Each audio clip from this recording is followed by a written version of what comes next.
Joe Burrow, great wide receivers. Running game is a little questionable yet. The defense is pretty much abysmal. They've done very little to address that. The Steelers, I don't put much stock in because I'm guessing that Aaron Rodgers is the one that's making all these decisions, and you saw how well that worked out with the Jets. Wow. Yeah, I haven't even started to think about my beloved Bengals yet because, well, it's not even July 1st, and I'm still in the deep end trying to figure out the Brewers team. I love it. Yeah. I love it.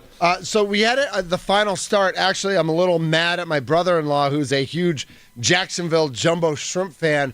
They were at the game Saturday night where it was Harry Potter night, but they were not there on Sunday scouting Brandon Woodruff. There's some rumors now, Drew, that pencil in for Sunday in Miami, Mr. Woodruff might be making his debut. What do you hear about that? I have not heard that yet. I may have just started it as a rumor. Yeah, it kind of seems that way. Yeah, that kind of feels that way. Just throwing it out there. Yeah, I'm wondering what they're going to do. Not that I'm one for doing nice things for the fans, but I wonder if they give him one more so they can let him make his return in Milwaukee against Clayton Kershaw and the Dodgers on Monday, right? July 7th. A little rebate. Would you let Woodruff hit then? You got to let Woodruff hit. That's what I would want. You've got to put him in the leadoff spot and just let him go. I mean, all he does is hit homers off of Kershaw, right? Exactly. Obviously they're probably a little wary about him making any more rehab starts just with all the bad luck that he's had. But I'm sure we'll hear some reports pregame tomorrow about how it all went for him, how he's feeling, all that stuff. But yeah, I mean, it could line up that way, and it'll be great to see. Like I don't think there's anyone that's not rooting for Woody to get back. That guy has worked his rear end off trying to get back in a position to be a big league pitcher again, and he's gone through a couple of pratfalls now on his various minor league rehab assignments. His stuff, the numbers weren't great. But his stuff looked good yesterday. The fastball velocity was back, showing a little bit of different options with his pitch mix. Like, it's exciting. It's long overdue, and I'm excited to see him come back. I got to ask a question because I laughed out loud whenever I saw this tweet from Tommy yesterday about the Andrew Wagner's Mount Rushmore of tweets. And apparently Tommy said that we landed our Teddy Roosevelt tweet on the Andrew Wagner Mount Rushmore. So I just want to ask this, what is your deal with free baseball with extra innings? So were you pretty excited yesterday when the Brewers went to extra innings? For anyone that's free baseball, you should be able to take a free swing at, because there ain't nothing free about it except the labor. Well, that's all there is to it. And I love that tweet from Drew.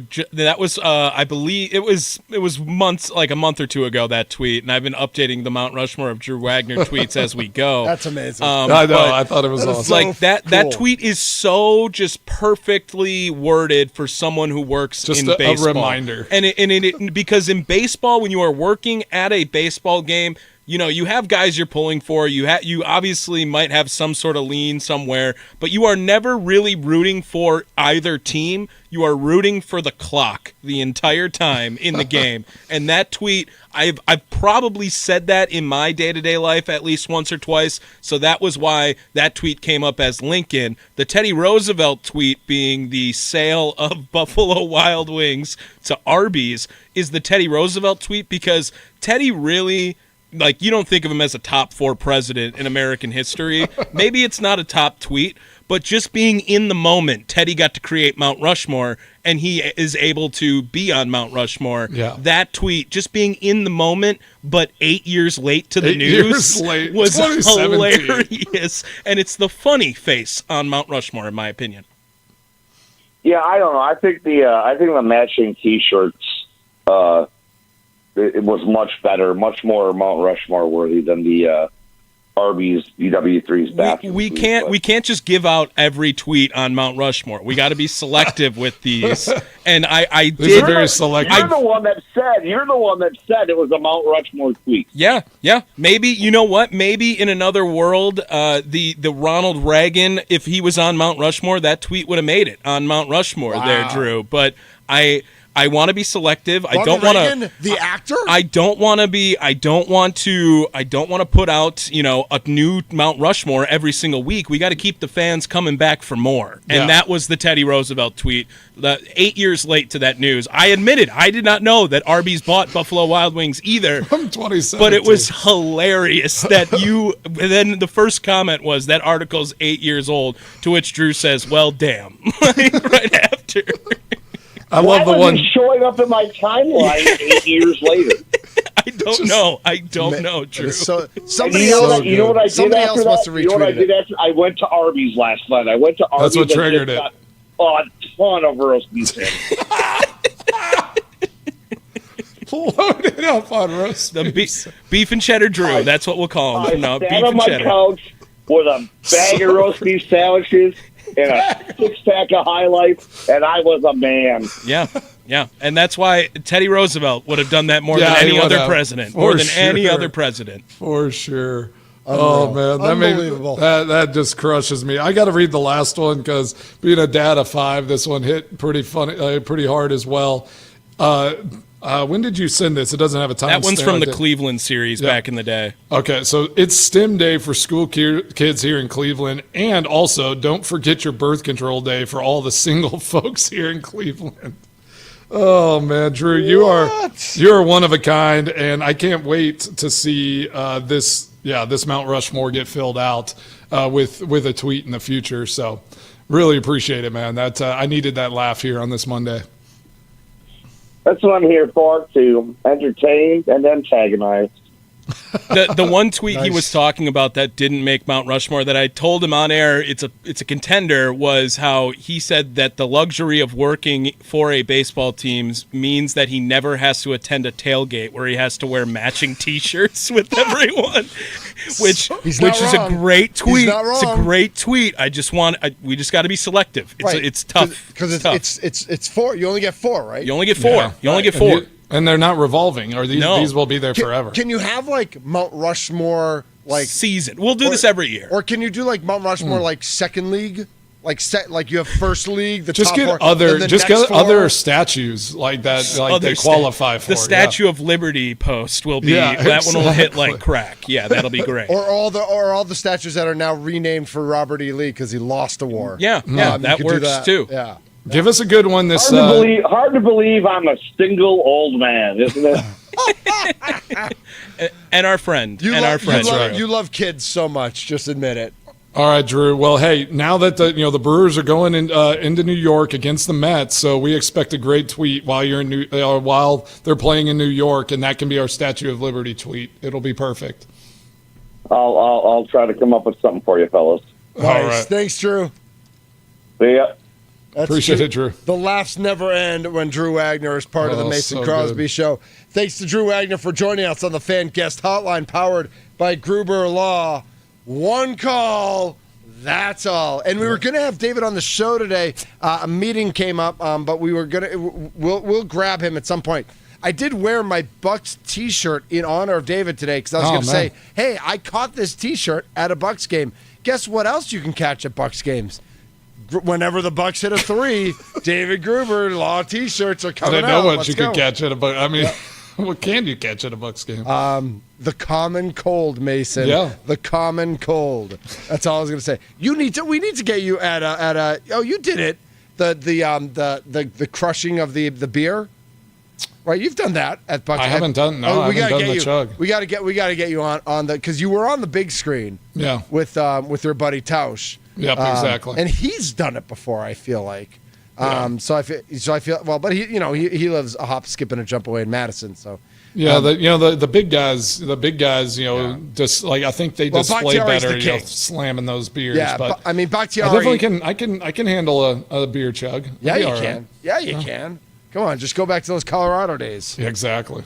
He's Mason Crosby. I'm Mitch Nelles. I have what is labeled as the weekend mishmash. Mishmash. Just like all the things. Maybe we touched on them in the first hour. Maybe we want to dig a little bit deeper. We obviously want to celebrate the greatest team in the history of U.S. men's soccer with a victory last night.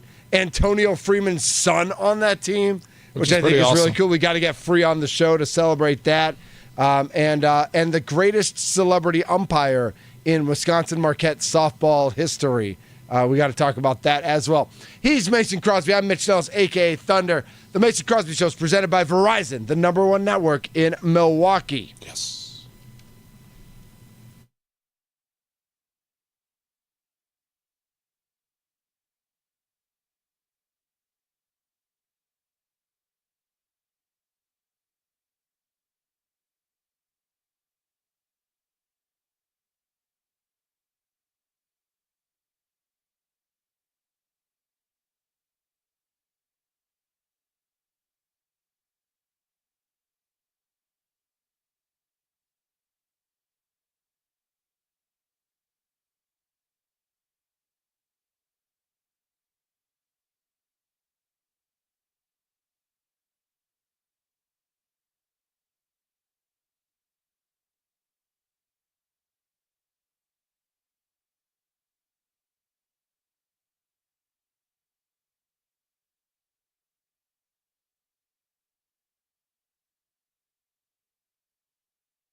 I was singing I had this song playing with the kids in the car, and then I was like, wait, that reference this. That's I was like, like the kids are like, what does that mean? You're Dad? Like, it's just funny rhyming. It's words. just a rhyming. Yeah. It just rhymes with Chattahoochee. It's fine. Well, it's like that common thing. Your kids are too old for this, but when you have like a 2 or 3 year old, and they're just learning to talk, and you yell a curse word. Oh, yeah. The key there is to just start rhyming, and then they won't know what the curse word is. So, like, if you say, like, the bad word, and then you say, oh, duck, muck, luck, then all of a sudden the kid doesn't know that you can't differentiate between what words you said. Yep. Yeah, you okay there? We're an 8-second delay, bro. We're good. Tommy was ready. Mitt, sit, lit. This is what we do, Sit. and this is like on the Mason Crosby Show, presented by Verizon, the number one network in Milwaukee. We definitely digress quite a bit. I got to get back into that song, though, real quick. You want to go back into it? Like, okay. I know that song. I've heard that song a million times. Yeah. But every time it Alan starts, Jackson. I think it's the country version of Footloose. Just like with that little guitar see riff that. that sounds a little Footloosey. That's all. Well, I like that. Just an observation. Like Mason said, it's the Mason Crosby Show, presented by Verizon, the number one network in Milwaukee. What do you got, Tommy? What was that? What does that mean? Put you in. Oh, yeah, good point. Mm-hmm. Yep. All right. Just was reminding all right. you. You're right. You know, we go to video and we're. By the way, for those of you who don't know, we are now on YouTube at The Fan Milwaukee. So dial us up. You can see our smiling faces. Mason, I can already see the stubble coming back, so I'm really proud of you, man. Yeah, I mean, it's like anniversary over. It's definitely a 1 day. Yeah, anniversary over. Let it 1 day clean. We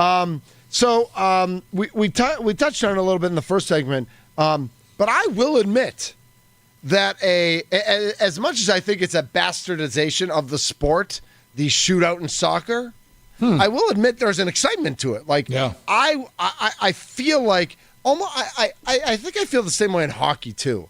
Like, I don't think it's part of the game. I think it's like almost a different element. I understand you can't just play soccer for 14 hours, right? You just can't keep going. And it is crazy exciting. How do we make the rest of soccer crazy exciting? Well, that's the thing, right? Is like I think in America sometimes we're like, oh, they don't score a lot. You know, it's like you watch 90 minutes and it might be 2-1 or 1-0, type of thing. So that shootout, all of a sudden there's 4 goals, right? And it's close action. Honestly, whenever you look at it and how big these goalies are, and you look at that goal frame, whenever you get on that spot, it sometimes feels like, oh man, this feels like it might be really hard for these guys to score. But I mean, the challenge is on that goalie. That goalie has all the pressure on them because, I mean, it's a very close shot, a lot of space, and you saw it last night in that game where Freeze got his hand on 2 shots, but they hit him firm enough, they hit him hard enough that he just could not knock him away. He was able to block 3 penalty kicks, in that, which was awesome. But it's for me, I always just hit it hard left. So when I played soccer, I would do what Downs did at the end. Mm-hmm. I'd go hard like I was going to open up and hit it to the right, and then just pull it hard into that side left netting. Because even if a goalie jumps it and gets a hand on it, it's going to go off his hand and hit into the side net. So always turning away, always just a powerful hard hit into the corner. And it's electric. And yeah, I wish the U.S. men's national team would have beat Costa Rica 4-0, and it had just been like a dominant performance. But I do think it says something about them. A lot of young players playing just shows that they are willing to grind and have a little bit of that grit to go out there and get that win and get into the semifinals. So I'm excited about the future of soccer in this country. Can they win it? I think they can. Yeah. They've had Mexico's number the last few years, so if they can get back past a kind of a gritty, so Guatemala beat Canada, your favorite team. It's my favorite place to I love vacationing in Guatemala. You'd like to Guatemala? Don't we all? I mean, do we not love Canada? Like, are there people who don't like Canada? It's not about not loving them, but I mean, I think you it just is. prefer I think it is for you. over America. I think it is for you, Mr. Texas. As far as the Gold Cup goes, like, how big of a deal is it even if the U.S. wins it, Mason? Like, is it that prestigious? The Gold Cup's a big deal. Yeah, like in like international soccer and for. But it's only North American teams, right? It's the CONCACAF, yeah. So it's like all the teams that they usually play when they're trying to qualify for the World Cup, which they are automatically qualified because it is in America, this in 2026. Yep. So like right now, all this is just reps, just practice, just building this roster for the World Cup next summer, which is going to be electric, and I cannot wait to go and watch some of those matches. But I think the Gold Cup, it's just more of a measuring stick of like where you stand in your kind of in your region. And yeah, I would say that the CONCACAF region is probably not the lowest, but I think viewed as not the most, like, the top competitive region in the world of soccer. Obviously, UEFA is always up there. The God, what is the one called? Like Argentina. With Argentina and Uruguay and all those teams down in South America, that's always a dominant conference as well. Also, we mentioned earlier in the show that Detroit hosted Sunday Night Baseball for the first time in 8 years last night, and that Tariq Skubal is unbelievable.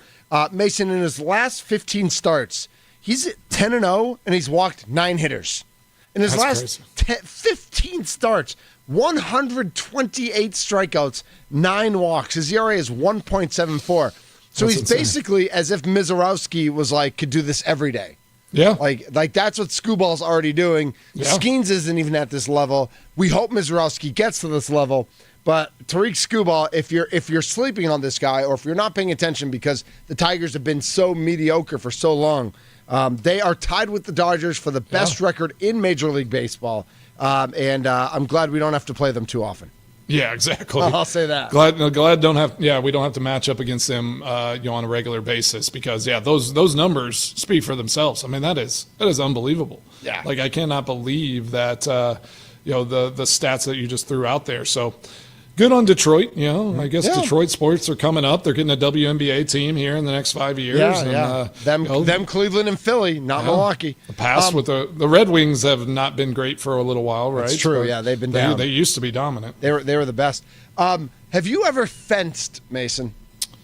I have not. Have you never, just for fun, put on the mask and stab people? I've had sword fights, just for fun, but not actual fencing. Milwaukee is currently hosting the USA Fencing National Championship. Nice. The 10-day tournament is expected to draw more than 10,000 people and generate $10 million plus in economic impact, according to Visit Milwaukee.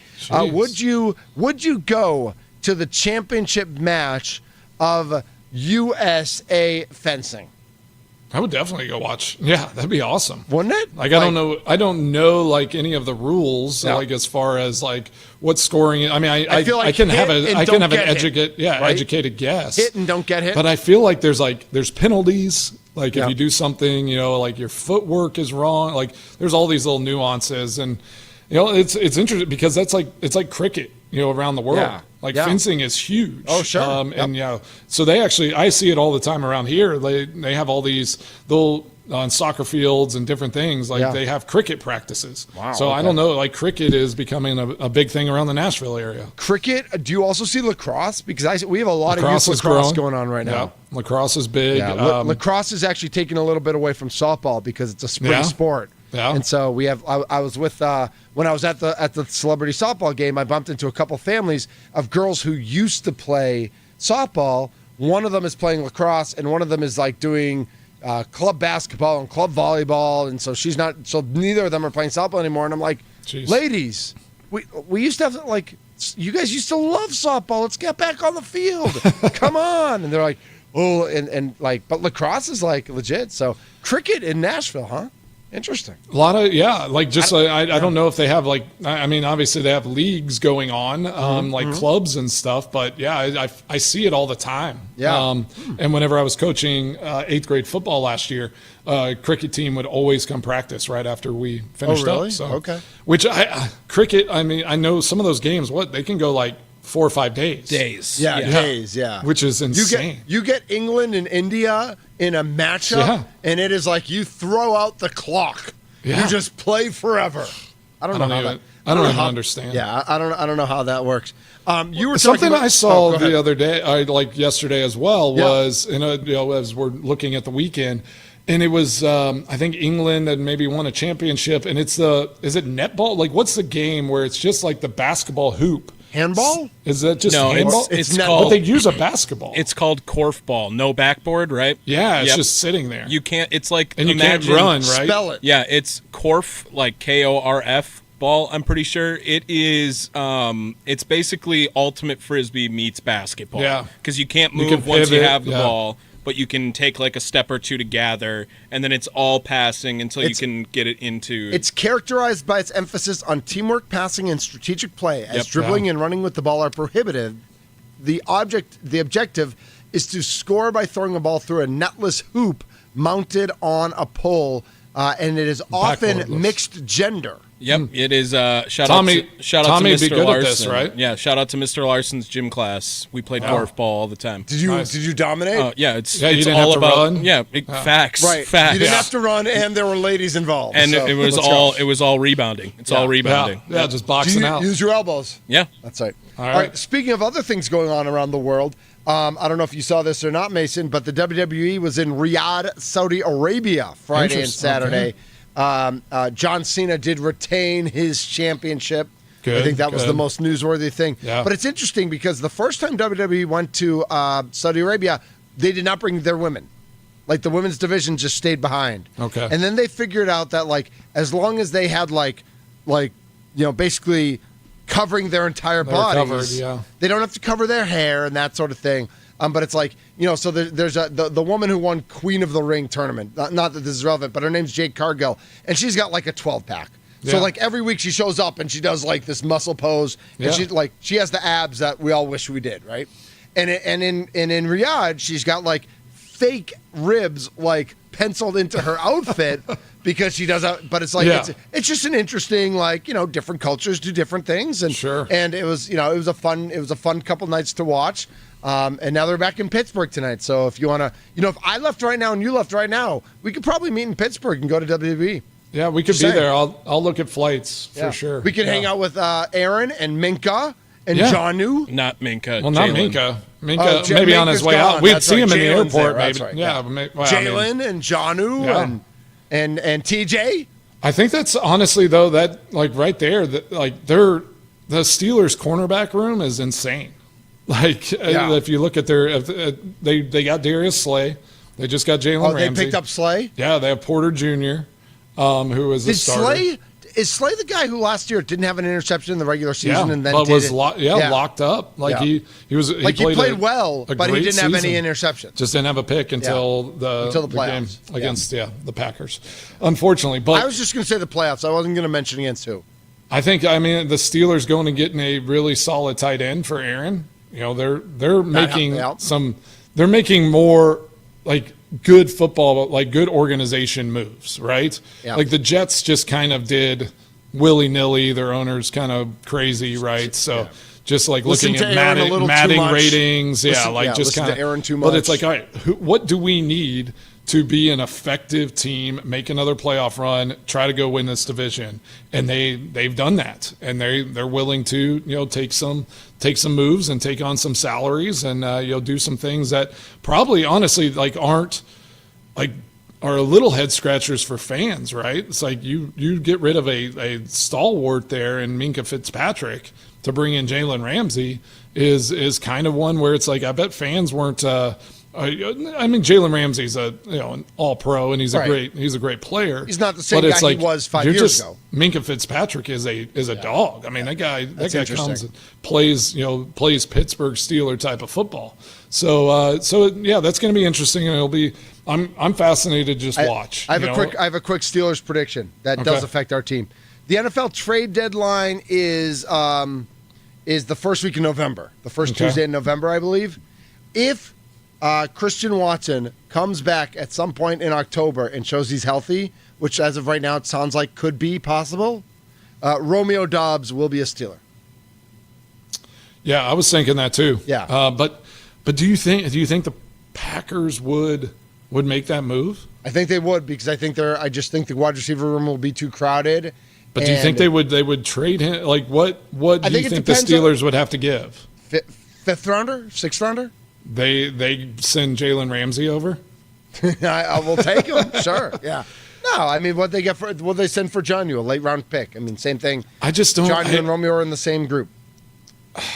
I just don't know. Do you think if Steelers are a good team, and it's you got rid of Aaron, all of those things, you moved on, Steelers are rolling, and they want to pick up a wide receiver. Do you think the Packers would want to help that organization out?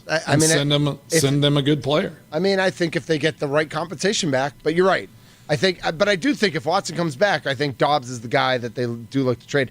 Real quick, you think if Watson comes back that they'd want to get rid of Dobbs? Well, they'd want to get rid of somebody, and I think Wicks is going to have a better year this year. So I think Wicks is going to pass Dobbs, and I think Dobbs still has the concussion stuff. Real quick, we got to get to break. The Brewers just released John Axford, former closer John Axford, will be inducted into the Brewers Wall of Honor Saturday, August 23rd. That's going to be a huge weekend. That's the Bob Uecker weekend. The Giants are in town, so Willie Adames is here. John Axford, former closer, great mustache. Will be relax. I mean, one good year. You would like him. He's Canadian. I hate that's everyone. Mitch's things now. I hate everyone. Yeah, that's my thing. It's the Mason Crosby Show, presented by Verizon, the #1 network in Milwaukee. Mason's Extra Points, sponsored by Canada. Just kidding, sponsored by Potawatomi. Coming up here on the Mason Crosby Show. Thunder, eh? Oh, Canada.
What's on Mason Crosby's mind today? It's time for Extra Points, powered by the Potawatomi Sportsbook on the Mason Crosby Show with Mitch Nelles on 1250 AM and 1057 FM The Fan. What's up, everybody? What a great show today. It is Monday, and it is the week of the 4th of July. If you have not been listening, and this is your first time. Love America. I love the 4th of July, and I am so excited for a Friday off with family, with friends, to shoot some fireworks, to have a battle for our freedom. I will. You better win. You better win. I'll send videos and I'll post some stuff because we do it up right. There's a train involved. Bringing military personnel in. Awesome. that we try to dominate. There are airplanes and water features. My dad goes all out. So we will be fighting for our freedom on Friday, but for the rest of the week, join us every day, 9 to 11, on the Mason Crosby Show at thefanmilwaukee.com, on the free Odyssey app. And hey, I just have to say again, Tommy, claps to you. That post about Drew Wagner still has me fired up. I cannot wait for the next Mount Rushmore post and what he has to say next. I got a serious note real quick. I just wanted to pass this along. We here at the Mason Crosby Show and the Fan, our deepest condolences are with the family of Milwaukee police officer Kendall Corder and the entire Milwaukee Police Department. His service to our city, he served for 6 years, will always be appreciated. He passed away yesterday after being a victim of an ambush late last week, and he's a Cudahy kid. That's awful. And so I know Tommy didn't know him, but they have lots of mutual friends. May he rest in peace, and may his memory be for a blessing. For sure. For So sure. I just wanted to throw that out there. I didn't want to put not a damper, but we honor those, and we abhor the violence that causes this. No doubt. And it should not be part of our society. And let's all be better. Yes. Yeah. So just be better. Yeah. It's Monday. Yep. Yeah. Thanks for doing that, Mitch. Yeah. Yep, that needed to be said, and I really appreciate that. And let's think of some ideas if we can support in any way. Yeah. And I know our friend Omar Carnivore. He always does fundraisers for fallen officers, and he'll be doing one. It'll be all over social media, so we'll be able to do that. It's awful and senseless. Yes. Brewers are off today. No leadoff show. But this afternoon on Wisconsin Sports Daily, Sparky will have Jack Stern of BrewerFanatic.com at 3:20. That's Wisconsin Sports Daily, of course, served up by Wendy's, which is delicious. And we'll be back at it and doing it again tomorrow. There'll probably be some more NBA crazy free agency signings. And unfortunately, I wish USA men's soccer could play every day. Just a PK shootout every day. Why can't they just play 162? Actually, shootouts they could. In between matches, just have a shootout. Yeah, just have a shootout. Let's go. It. I'm here for it. Every day. All right, Mason, let's do it again tomorrow. What do you say? All right. Yep. All right. I'll see you and talk to you tomorrow. Cannot wait. You'll see us because we are now live on YouTube at The Fan Milwaukee. He's Mason Crosby. I'm Mitch Nelles. Tommy Wirtz is here as well. We're presented by Verizon, the #1 network in Milwaukee, live from the 1250 AM and 105.7 FM The Fan studios, powered by the Potawatomi Sportsbook. We'll see you tomorrow, everybody. Yep. Later.